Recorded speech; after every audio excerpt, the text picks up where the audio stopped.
আমি স্বপ্নিল মুখার্জি, কলকাতা হাইকোর্টের আইনজীবী। আমি অনুরাধা মালিয়া সারাফের হয়ে কলকাতা হাইকোর্টে দাঁড়িয়েছিলাম এবং কলকাতা হাইকোর্ট যে মামলা সিয়াসল স্পোর্টস অ্যান্ড কালচারাল অ্যাসোসিয়েশন করেছিলেন, সেই মামলাতে কলকাতা হাইকোর্ট রাম জন্মভূমির পরে একটা ঐতিহাসিক রায় দিয়েছে।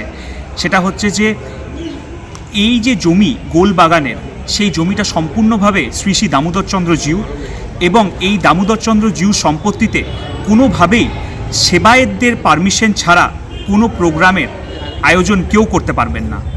এবং যদি পরবর্তী ক্ষেত্রেও এই প্রোগ্রামের আয়োজন করতে হয় তাহলে তাদের কাছ থেকে পারমিশন নিতে হবে এবং পুলিশ তাতে কোনোভাবে ইন্টারভিন করতে পারবেন না।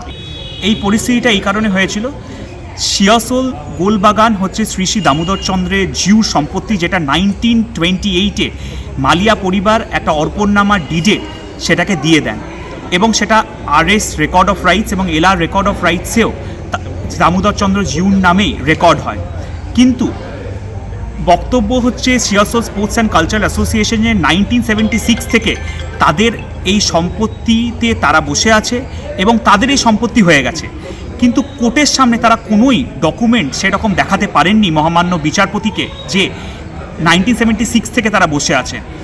বরং এই সিয়াসল স্পোর্টস অ্যান্ড কালচারাল অ্যাসোসিয়েশনের প্রতিষ্ঠাতা হচ্ছে পণ্ডিত জীবনলাল মালিয়া, যিনি হচ্ছেন অনুরাধা মালিয়া সারাফের বাবুজি বা বাবাজি বা বাবা।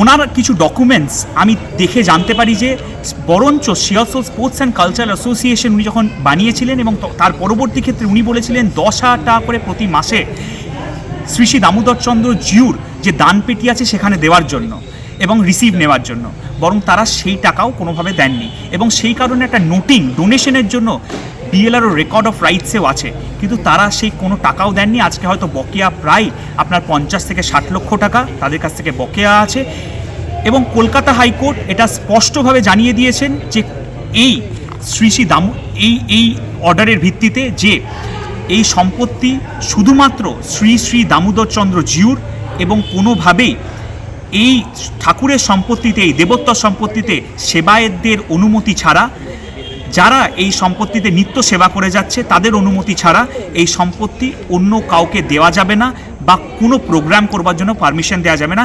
এখানে তারা বলিউড নাইটসে প্রোগ্রাম করছিল, সেই বলিউড নাইটসের প্রোগ্রামের জন্য একটা মাস পিটিশনও করে রাজপরিবারের কাছে এবং রাজপরিবার নির্ণয় নেয় যে এই প্রোগ্রামের জন্য তারা পারমিশন দেবেন না।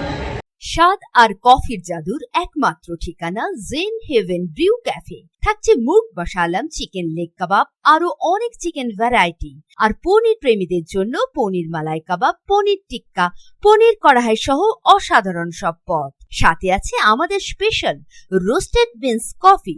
অর্ডার করুন এখনই জোম্যাটো আর সুইগিতে। যে কোনো অনুষ্ঠানের জন্য যোগাযোগ করুন NH19 বাসটা মোড়, Raniganj. Contact number 9732122510। Zen Heaven Brew Cafe, স্বাদের সাথে কফির জাদু।